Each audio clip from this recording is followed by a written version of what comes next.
नमस्कार। बैंक में सोना रखने पर ब्याज दिलाने वाली स्कीम को सरकार ने दे दी है मंजूरी। स्कीम के तहत अगर कोई निवेशक सोने को बैंक में जमा करता है तो उसके बदले बैंक उसको ब्याज देगा। सरकार ने गोल्ड मोनेटाइजेशन स्कीम के अलावा 15,000 करोड़ रुपए के गोल्ड बॉन्ड स्कीम को भी मंजूरी दी है। हालांकि इसे खरीदने वाले निवेशकों को कम से कम 5 से 7 साल तक निवेश करना जरूरी होगा। हालांकि साल भर में 500 ग्राम से ज्यादा सोने के बॉन्ड की खरीद नहीं की जा सकेगी। लेकिन सरकार के इस स्कीम में निवेशकों का कितना भरोसा होगा, कितना फायदेमंद है ये स्कीम्स, ये जानने के लिए हम लेकर आए हैं ये खास पेशकश, गोल्ड बॉन्ड खुल गया सिमसिम। इस खास पेशकश पे हमारे साथ जुड़ रहे हैं GJF के पूर्व chairman Ashok Meenawala, wealth management private limited के MD and CEO Gajendra Kothari और ट्रेड सर्च ब्रोकिंग के डायरेक्टर संदीप जैन। आप तीनों का बहुत बहुत स्वागत है। मिस्टर मीनावाला, सबसे पहले तो आपसे समझना चाहेंगे, लगता है ट्रेडर जो इन्वेस्टमेंट के लिहाज से जो सोने में पैसा जाता है उस पैसे को ये स्कीम गोल्ड बॉन्ड की स्कीम अट्रैक्ट कर पाएगी?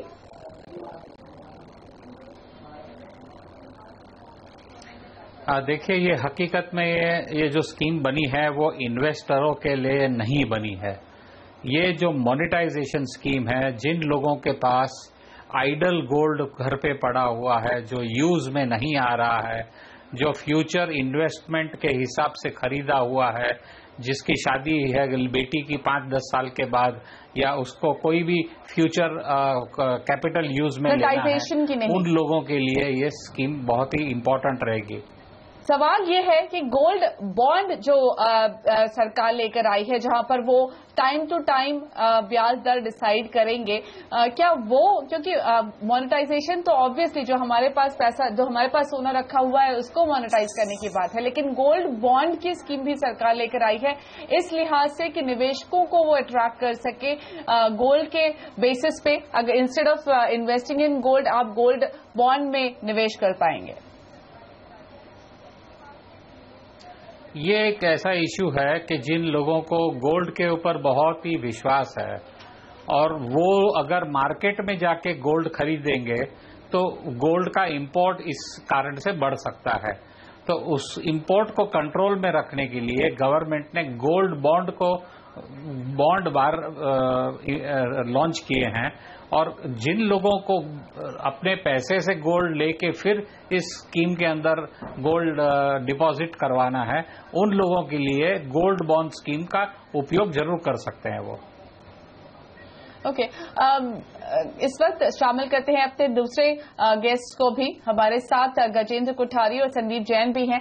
कोठारी साहब, आपको क्या लगता है, क्या ये निवेश का एक अच्छा मौका होगा गोल्ड बॉन्ड्स के लिए? क्या लगता है एज क्योंकि आप पर्सनल फाइनेंस को इतने करीब से देखते हैं, लगता है लोगों का इन्वेस्टमेंट जाएगा, जो लोग सोने में निवेश करने की सोचते हैं वो गोल्ड बॉन्ड की तरफ देखेंगे?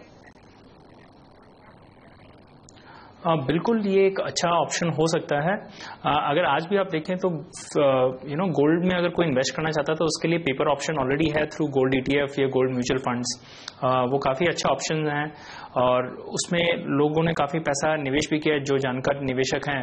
बट ये ऑप्शन मेरे ख्याल से उससे भी बढ़िया होगा, क्योंकि अगर आप ETF या गोल्ड फंड में देखते हैं तो उसमें आपको KYC भी बहुत कुछ डॉक्यूमेंट्स करना पड़ता है। उसके अलावा आपको साल का 0.5% मैनेजमेंट फीस भी देना पड़ता है, जो आपको हर साल लगते रहता है। तो इस केस में अगर कोई गोल्ड बॉन्ड खरीदना चाहे 5 से 7 साल के लिए, और गवर्नमेंट अगर इंटरेस्ट दे रही है, वो हमें देखना होगा कि कितना इंटरेस्ट मिलता है उस पर, प्लस आपका जो रेट है वो नॉर्मल मार्केट रेट के तहत होगा। तो ये चीजें देखनी पड़ेंगी। प्लस हमें ये भी देखना है कि इसका इंटरेस्ट टैक्सेशन कैसे होएगा, जो साल का जो इंटरेस्ट मिलता है प्लस जो अप्रिसिएशन है उसके लिए क्या टैक्स लॉज होंगे। तो अगर ये फेवरेबल है तो मेरे ख्याल से बहुत लोग इसमें जाना चाहेंगे। संदीप, इससे पहले कि हम बात करें कि क्या फायदा नुकसान है, आपसे ये समझना चाहेंगे कि जो भारतीय हैं उनको अपने सोने से बहुत प्यार होता है, तो क्या लगता है वाकई ये अट्रैक्ट कर पाएगा उस तरह का निवेश, और लोग ये नहीं पसंद करेंगे कि जाके बाजार से सोना ही खरीदें? नहीं, देखिए ये स्कीम भले ही आई हो, बट इसके बहुत सारी चीजें डिपेंडेंट है कि कैसे ये सक्सेसफुल होगी। मैं समहाउ बहुत ज्यादा बुलिश इस स्कीम को लेकर नहीं हूं, क्योंकि एक तो देखिए वैसे गोल्ड मोनेटाइजेशन स्कीम है, तो मोनेटाइज का मतलब इटसेल्फ सेज कि ये कहीं ना कहीं इन्वेस्टमेंट के लिए नहीं है। पहला जो गोल्ड बॉन्ड स्कीम है, मैं उस पर बाद में आऊंगा। और 30 ग्राम ऑफ गोल्ड बहुत छोटी अमाउंट है, मतलब इनफैक्ट मुझे लगता है कि बहुत छोटा फिगर है ये। दूसरा तीसरा ये बात है कि जिन लोगों ने गोल्ड खरीद रखा है वो बेसिकली ब्लैक मनी को पार्क करने के लिए खरीदते हैं, जो बड़ा गोल्ड खरीदते हैं पक्के में, मतलब यानी कि अपने बुक्स में जनरली इतना डिस्क्लोज नहीं रहता है। तीसरा जो आईटी प्लानिंग की बात कही है, सरकार को देखना पड़ेगा कि क्या एग्जेम्पशंस देंगे। कैपिटल गेन्स भी है, वो भी अगर एग्जेम्प्टेड रहता है, इनकम टैक्स एग्जेम्प्टेड रहता है, तो वो सारी चीजें बहुत इंपॉर्टेंट है। और सबसे इंपॉर्टेंट कोई भी इन्वेस्टमेंट को अट्रैक्टिव बनाना है तो उसमें इन्वेस्टमेंट करने के लिए जो एंट्री कॉस्ट एग्जिट कॉस्ट है वो है, और दूसरा उस पर जो रेट ऑफ इंटरेस्ट है क्या वो लोग देने वाले हैं, उन सब चीजों को देखना जरूरी है। बाकी गोल्ड बॉन्ड समहाउ कंपेरेबल है, गोल्ड ईटीएफ चल रहे हैं, पेपर गोल्ड, काफी सारी स्कीम्स इस तरीके की आई हुई है मार्केट में। बट ये देखना जरूरी है अगेन कि यहां पे खर्चा क्या लगने वाला है, जो रिकरिंग कॉस्ट है हर साल का वो बहुत इंपॉर्टेंट है, और सरकार क्या रेट ऑफ इंटरेस्ट देने वाली है। ज्यादा दी तो वैसे प्रॉब्लम है कि अननेसेसरली लोग बाग कहीं ना कहीं आर्बिट्राज करेंगे, कैरी आर्बिट्राज करेंगे, और कम दी तो वैसे अट्रैक्ट नहीं करेगा। तो एक बहुत बड़ा एक क्वेश्चन मार्क है रेट ऑफ इंटरेस्ट। अब जहां तक मैंने सुना है, आई थिंक 2.5% के आसपास का एक रेट ऑफ इंटरेस्ट उन्होंने फिलहाल सोचा है, जो शुरुआत करने की बात है, और 2 ग्राम से शुरू करने वाले हैं। जो बेसिक इन्वेस्टमेंट होगा, सबसे छोटी जो क्वांटिटी वित्त मंत्री ने बोली थी 2 ग्राम, आई थिंक उसके बाद 4 ग्राम 5 ग्राम ऐसे था उनका जो गोल्ड बॉन्ड को लेकर प्रोसेस था। लेकिन संदीप, आपसे सवाल यहाँ पर दोबारा यही है कि क्या वाकई लोगों, क्योंकि ईटीएफ भी अगर आप देखें तो लोग यही सोचते हैं कि यार ये तो पेपर है। काफी कम लोग ऐसे हैं जो कि शायद on a day like Dhanteras जाके ईटीएफ खरीदते हैं और सोना नहीं खरीदते हैं। क्या गोल्ड बॉन्ड ऐसे लोगों को ऐसे नंबर को बढ़ा पाएगा? देखिए वो जो सुपरस्टिशियस क्वेश्चन जो है वो तो रहेगा ही हमेशा, वो एक बहुत बड़ा क्वेश्चन था सुपरस्टिशन क्वेश्चन गोल्ड के साथ। पर्टिकुलरली इंडियन फैमिलीज और इंडियंस गोल्ड को उस तरीके से खरीदते हैं, शुभ मानते हैं, हाउसवाइफ्स को जनरली गिफ्ट करते हैं, वो सारी चीजें रहेगी। तो वहां तो फिजिकली काम आएगा, आप कितना ही हो, जैसे कि दुनिया भी डेफिनेटली ई के तरफ जा रही है, ऑनलाइन की तरफ जा रही है, बट कुछ ऑफलाइन चीजें जो चलनी हो तो चलेगी, वो कुछ भी कर लो। न्यूज़पेपर कई बार पढ़ना तो पढ़ना ही पड़ेगा, हालांकि सारी चीजें ऑनलाइन मिलती है, सारी इंफॉर्मेशन, तो वैसे यहां पे भी रहेगा। बट गोल्ड पर्टिकुलरली जो ये एक फैक्टर है ये तो रहेगा, बट स्टिल प्योरली जो इन्वेस्टमेंट के लिए ले रहे हैं वो लोग गोल्ड बॉन्ड पे डेफिनेटली स्विच कर सकते हैं। Again rate of interest and cost of entry and exit, ये सारी चीजें मैटर करेगी उन सब डिसीजंस को लेने के लिए। मीना माला जी, आपके कारोबार पे किस तरह का असर पड़ेगा? क्या लग रहा है आपको कि लोग अब, क्योंकि एक गोल्ड बॉन्ड की स्कीम है, अगर हम मोनेटाइजेशन के साइड में जाएं तो वहां पर सरकार ने कहा है कि वो गोल्ड कॉइन्स, गोल्ड बार्स पर फोकस करेंगे, उन्हीं को आप मोनेटाइज कर सकते हैं। तो ऐसे में क्या ज्वेलरी बिजनेस को कोई इम्पैक्ट पड़ सकता है? अगर कोई सोचिए मन बना रहा है कि सोना खरीदते हैं तो उसका शायद रुझान कम हो अब ज्वेलरी खरीदने का, और वो शायद कोशिश करे कि बार जैसी चीजें खरीदे। आपको क्या लगता है? सबसे पहले तो मैं मानता हूं कि कोई भी गवर्नमेंट कभी भी ऐसा कोई स्कीम नहीं ला सकती है जहां पर एक बड़ी इंडस्ट्री को वो गलत तरीके से इफेक्ट कर सके। हमको इतना विश्वास रहना चाहिए हमारी गवर्नमेंट पे कि जो भी गवर्नमेंट कर रही है वो सही तरह से सही दिशा में कर रही है। दूसरी बात यह है कि गोल्ड मोनेटाइजेशन जो है वो आइडल्ड गोल्ड को अगर मार्केट में ले आती है तो वो गोल्ड ज्वेलर के ही यूज में आने वाला है, और उस ज्वेलर को यूज में आने से ये गोल्ड, ये ज्वेलरी इंडस्ट्री को आगे जाके हेल्प ही करेगा, इसमें कोई दुविधा नहीं होगी। दूसरी बात यह है कि एक टर्की जैसा देश जिसके पास सिर्फ 3500 टन सोना था, वो अगर 200 टन सोना मोनेटाइज कर सकती है तो हमारे देश में करीब करीब 25,000 टन सोना है। अगर हम 100 से 125 टन हर साल इसको मोनेटाइज करते रहे तो हमको 10 साल के अंदर हमारे पास इतना सोना हो जाएगा कि हमें हमारा इंपोर्ट बहुत ही रिड्यूस हो जाएगा और हमारे dependency on gold with CAD बहुत रिड्यूस हो जाएगा. So this will be very helpful in the long run और India will be the leader in the gold industry and the gold trade in the long run. Okay. इसका एक बहुत positive side भी है जहां पर आप जैसे ज्वेलर्स अब भारत में ही नया सोना खरीद सकते हैं, उस पर भी चर्चा करेंगे, लेकिन फिलहाल हम लेंगे एक छोटा सा ब्रेक.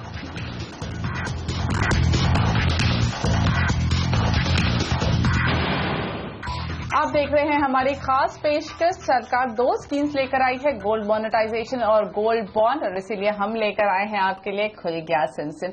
इस खास पेशकश पे हमारे साथ हमारे एक्सपर्ट्स जुड़ रहे हैं, हमारे खास मेहमान जुड़ रहे हैं. DGF के पूर्व chairman Ashok Meenawala, wealth management private limited के MD and CEO Gajendra Kothari और ट्रेड स्विफ्ट ब्रोकिंग के डायरेक्टर संदीप जैन. मिस्टर कोठारी, आपसे अगला सवाल है. एक तो गोल्ड बॉन्ड एक बाय इट्स नेम से इसकी ये थोड़ा सेफर इन्वेस्टमेंट होगा, तो क्या लगता है ये जो फिक्स डिपॉजिट्स होते हैं उनको किसी तरह का कंपटीशन दे पाएगा? लगता है आपको लोगों को फिक्स डिपॉजिट से ज्यादा इंटरेस्ट आ सकता है गोल्ड बॉन्ड्स जैसी स्कीम में? जी बिल्कुल. हमें ये देखना पड़ेगा कि एक तो गोल्ड जो गोल्ड लोन है उसमें इंटरेस्ट कितना मिलता है और वो टैक्स फ्री शायद नहीं है, उसमें टैक्सेबल रहेगा जैसा कि फिक्स डिपॉजिट में रहता है. तो अगर फिक्स डिपॉजिट की जो दरें हैं अगर वो नीचे आती है, जैसे अभी फिलहाल 8% है, और अगर वो और नीचे आती हैं 7%, तो शायद बहुत लोगों को फिक्स डिपॉजिट अट्रैक्टिव नहीं लगे. तो बहुत सारे ये जो इन्वेस्टर्स हैं जो सेफ्टी चाहते हैं तो वो गोल्ड लोन में आ सकते हैं, ये होप में कि आगे जाके गोल्ड जो लोन की जो गोल्ड की वैल्यू है वो आगे जाके अप्रिशिएट होगी, और जब वो 5 साल बाद रिडीम करना चाहेंगे, पैसा निकालना चाहेंगे, तब उनको वो जो अप्रिशिएटेड वैल्यू मिलेगी, तो कुल मिला के उनका जो मुनाफा है वो फिक्स डिपॉजिट से ज्यादा होएगा. तो ये एक होप के साथ काफी लोग इन्वेस्ट कर सकते हैं अगर फिक्स डिपॉजिट की दरें नीचे आती हैं तो. ओके. संदीप, आपको क्या लगता है लोग इंटरेस्टेड होंगे सिर्फ एक फिक्स डिपॉजिट के कंपैरिजन में एक गोल्ड बॉन्ड खरीदने में? और साथ ही सरकार ने यह भी कहा है कि जो मोनेटाइजेशन स्कीम है उसमें आप सिर्फ बार्स, कॉइन्स और बिस्किट्स जैसी चीजें रख सकते हैं, ज्वेलरी नहीं रख सकते. मीडियम टर्म, शॉर्ट टर्म और लॉन्ग टर्म के लिए ये आप रख सकते हैं मोनेटाइजेशन में. ऐसे में लगता है कि शायद उतने ज्यादा रिटेल लोग पार्टिसिपेट नहीं कर पाए, क्योंकि उनके पास तो ज्यादातर जो सोना होता है वो ज्वेलरी के फॉर्म में होता है. बहुत सही कहा आपने. इनफैक्ट ज्वेलरी के फॉर्म में जो लोग बेसिकली गोल्ड खरीद रहे हैं वो या तो यूज करने के लिए खरीदते हैं या फिर वो कोई ना कोई तरीके से अपने जो एक्स्ट्रा मनी है, जो अनडिस्क्लोज्ड इनकम है, उसको पार्क करने का एक जरिया बना रखा है, जैसे कि गोल्ड है या प्रॉपर्टी है. अब जो लोग ऑलरेडी पहले से इस टाइप का ये कर रखे हैं, ये बिस्किट खरीद रखे हैं या इस टाइप से अपने पास गोल्ड रखे हुए हैं, वो डेफिनेटली डिस्क्लोज नहीं होंगे, तो वैसे भी वो 30 ग्राम के लिए वो आएंगे नहीं. और दूसरा, ज्वेलरी जो है वो ज्वेलरी अगर यूज नहीं आ रही है, उसको अगर गला के आप उसको इस तरीके से देंगे तो उनके मेकिंग चार्जेस का बहुत बड़ा लॉस होता है. और ठीक है, एकदम अनयूज ज्वेलरी है, पुराने डिजाइन की ज्वेलरी है तो हो सकता है, बाकी वहां पे प्योरिटी के भी इश्यूज आ रहे हैं जैसे कि रिसेंटली काफी सुनने को आए हैं. तो कुल मिला के जो ड्राफ्ट गाइडलाइंस है उनको और उनके फाइनल पॉइंट्स को पढ़ना होगा. जब अनाउंसमेंट आएंगे हो सकता है कि पब्लिक डिबेट होगा और कई चीजें सरकार चेंज करेंगी to make it more attractive, क्योंकि इसमें भी हमारी इंडस्ट्री में भी हम लोगों ने काफी डिबेट्स कर चुके हैं. तो हमें लगता है कि काफी चीजें अभी करना जरूरी है. ठीक है, ये भी एक अच्छा है कि बेटर लेट देन नेवर. एक बार शुरुआत हुई है, देखना है टर्की और ये सब कंट्रीज में सक्सेसफुल हुआ है तो कैसे हुआ, और इंडिया में कैसे ये सारी चीजें इंप्लीमेंट करके सक्सेसफुल किया जा सकता है. कुल मिला के गोल्ड बॉन्ड में डेफिनेटली अगर इंटरेस्ट रेट्स अच्छी रहेंगी तो इन्वेस्टमेंट आएगा, और ऐसी कैटेगरी है जहां पे लोग बाग हर तरीके के इन्वेस्टमेंट्स और सेफ्टी को देखते हुए इन्वेस्ट करते हैं. मिस्टर मीनावाला, आपसे एक सवाल, क्योंकि शुद्धता की बात उठी है, आपको लगता है इसके बाद ज्वेलर्स काफी ज्यादा फोकस करेंगे और शायद रिटेल निवेशक, रिटेल पार्टिसिपेंट्स या फिर आपके पास जो आपके कस्टमर्स आ रहे हैं वो भी ज्यादा फोकस करेंगे कि शुद्धता पूरी गारंटी मिले? उसके ऊपर ऑलरेडी काफी काम हो चुका है, लेकिन लगता नहीं इससे ज्यादा और फोकस बढ़ेगा वहां पर? नहीं, ये तो क्वालिटी एक ऐसा इशू है जो जिंदगी भर चलता रहेगा और ये एक इंडस्ट्री के माध्यम से हमेशा बहुत इम्पोर्टेंट प्ले करता है, क्योंकि ये फंडामेंटल है एक इंडस्ट्री की बुनियाद का। मुद्दे की बात ये है, आप कुछ पॉइंट्स आपने जो अभी डिस्कस किए हैं उसमें अगर टैक्सेशन के इशू में गवर्नमेंट ने क्लियर बताया है कि इस पर ब्याज आपको जो भी मिलेगा उस पर इनकम टैक्स नहीं लगेगा, इसके ऊपर कैपिटल गेन टैक्स भी नहीं लगेगा और इसके ऊपर वेल्थ टैक्स भी नहीं लगेगा। तो अगर इतना नहीं लगता है और इसके सामने अगर आपको 2.5% ब्याज मिलता है और अगर आपको एफडी रखने के बाद में आपको 8% मिलता है, तो मैं कहता हूं कि 3-4% अगर आप कम से कम इन्फ्लेशन देखते हैं गोल्ड को एक साल में बढ़ने के लिए on a long term basis, तो मैं कहता हूं there is a very very large possibility कि बहुत बड़ी मात्रा में लोग गोल्ड में निवेश करके इसका पूरा फायदा उठाएंगे। वैसे भी 500 ग्राम्स के करीब में गवर्नमेंट एक एग्जेम्पशन देना चाहती है जिसमें लोगों को परेशानी ना हो, जो बेकार फिजूल की परेशानी नहीं मिले उनको। और ये भी एक बहुत मुनासिब बात है कि हर व्यक्ति के पास 500 ग्राम्स गोल्ड कोई बहुत बड़ी रकम नहीं होती है और ये एक स्त्रीधन में या इंडिविजुअल होल्डिंग कैपेसिटी में इट हैज नो कंसिडरेशन और ये इजीली ये कोई एमनेस्टी नहीं कहलाएगी और ये बहुत ही बेनिफिट देगी लॉन्ग टर्म के अंदर। और अगर इसके कलेक्शन जो गोल्ड कलेक्ट करना है, अगर वो कम से कम 10 से 15 हजार आउटलेट। मीनावाला जी, मैं आपसे और बातचीत करूंगी, लेकिन अभी फिलहाल वक्त हो गया है एक छोटे से ब्रेक का। आपके पास वापस आऊंगी, लेकिन इस ब्रेक के बाद।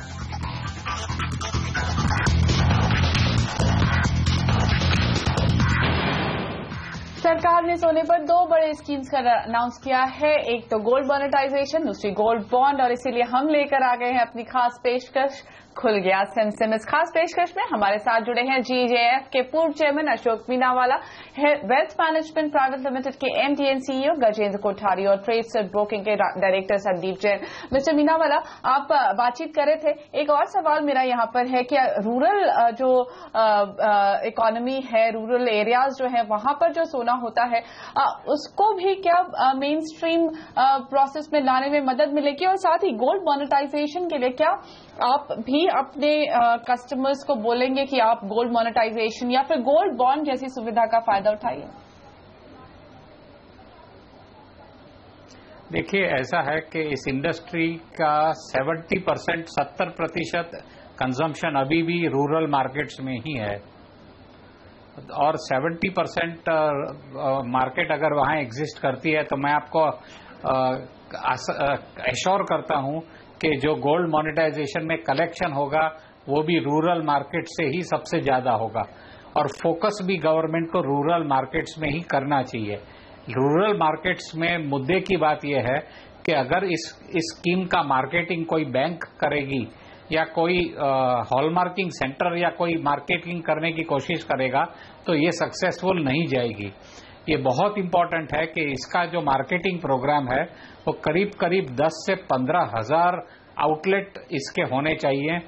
जिस भी अगर जेम ज्वेलरी इंडस्ट्री का अगर सपोर्ट लेते हैं गवर्नमेंट और हर ज्वेलर के सर पे ये रिस्पॉन्सिबिलिटी डालती है कि आप इसमें गोल्ड जमा करवा के दीजिए आपके ही कस्टमर के पास जो आइडल गोल्ड पड़ा है, तो ये सबसे इजीएस्ट एंड फास्टेस्ट वे होगा। और मैं अश्योर कर सकता हूं कि 100 टन सोना एक साल में कलेक्ट करने के लिए गवर्नमेंट को कोई मेहनत नहीं करनी पड़ेगी, बहुत आसानी से ऐसा लगता है ज्वेलर्स बिल्कुल तैयार है ये कलेक्शन करवाने के लिए, क्योंकि आपके फायदे की भी बात है इसमें, क्योंकि अगर सोना कलेक्ट होता है तो आप अब भारत में ही रहकर सोना खरीद सकते हैं, आपको इंपोर्ट करने की जरूरत नहीं है। तो आई एम श्योर आपको यहाँ पर जो प्राइस फ्लक्चुएशंस है इंटरनेशनल मार्केट के on the back of currency उसका भी फायदा मिलेगा। मैं आपको बताता हूं टर्की का भी जो इश्यू है, टर्की के कैड प्रॉब्लम बहुत मेजर था, गोल्ड इंपोर्ट बिल बहुत ज्यादा था, टर्की के अंदर जेम ज्वेलरी इंडस्ट्री बिल्कुल खलास हो रही थी और इस एक गोल्ड मोनेटाइजेशन स्कीम ने पूरी टर्की की इकोनॉमी को चेंज कर दिया, कैड को चेंज कर दिया, और जेमन ज्वेलरी इंडस्ट्री जो बिल्कुल खलास हो गई थी वो बिल्कुल लाइव में आ गई। ओके, लेट्स होप यहाँ पर भी ऐसा ही हो। लेकिन संदीप, आपसे सवाल ये कि फिलहाल सोने का जो आउटलुक है वो काफी खराब है, तो ऐसे में आपको लगता है लोग इंटरेस्टेड होंगे इस तरह की स्कीम में, स्पेशली गोल्ड बॉन्ड की बात करें तो? देखिए, सोने का आउटलुक डेफिनेटली खराब है, बट कहीं ना कहीं ये भी क्लियर है कि सेफ हेवन अपील अभी भी सोने की है, और इंडियंस जनरली गोल्ड में इन्वेस्ट करते हैं, तो प्राइजेस में अब बहुत ज्यादा डाउनसाइड दिखती नहीं है। हालांकि इंपोर्ट ड्यूटीज और ये सब का ओवरहैंग रहता है, बट स्टिल आई फील कि गोल्ड अगर कहीं भी नीचे आता है 25 से 26 हजार का रेंज जो है, मैं एमसीएक्स के भाव के हिसाब से कर रहा हूं, तो वहां पे अट्रैक्टिव बन जाता है। और गोल्ड बॉन्ड की स्कीम डेफिनेटली जब गोल्ड में तेजी आएगी तो ज्यादा चलेगी, बट ओवरऑल इंटरेस्ट रेट्स अगर अच्छे देंगे सरकार और टैक्स बेनिफिट्स देंगे तो डेफिनेटली ये स्कीम सक्सेसफुल हो सकती है। ओके, कोठारी जी, आपसे एक आखिरी और बहुत छोटा सवाल चाहूंगी, छोटा जवाब चाहूंगी। क्या आप लोगों को बोलेंगे कि वो इस तरह की स्कीम में पार्टिसिपेट करें? जी, गोल्ड लोन स्कीम में तो बिल्कुल कह सकते हैं, क्योंकि जैसे कि उन्होंने बताया कि अगर 3-4% अगर इंटरेस्ट मिलता है और अगर एफडी की रेट कम आती है तो 5 साल के पीरियड में गोल्ड अच्छा रिटर्न्स भी दे सकता है, तो दोनों तरीके से निवेशक को फायदा होगा इसमें। ऑलराइट, आप तीनों का बहुत बहुत धन्यवाद हमारे लिए समय निकालने के लिए, और हमारे दर्शकों का भी बहुत धन्यवाद इस खास पेशकश में हमारे साथ जुड़ने के लिए। हमारी टीम की तरफ को यहीं दीजिए इजाजत। नमस्कार।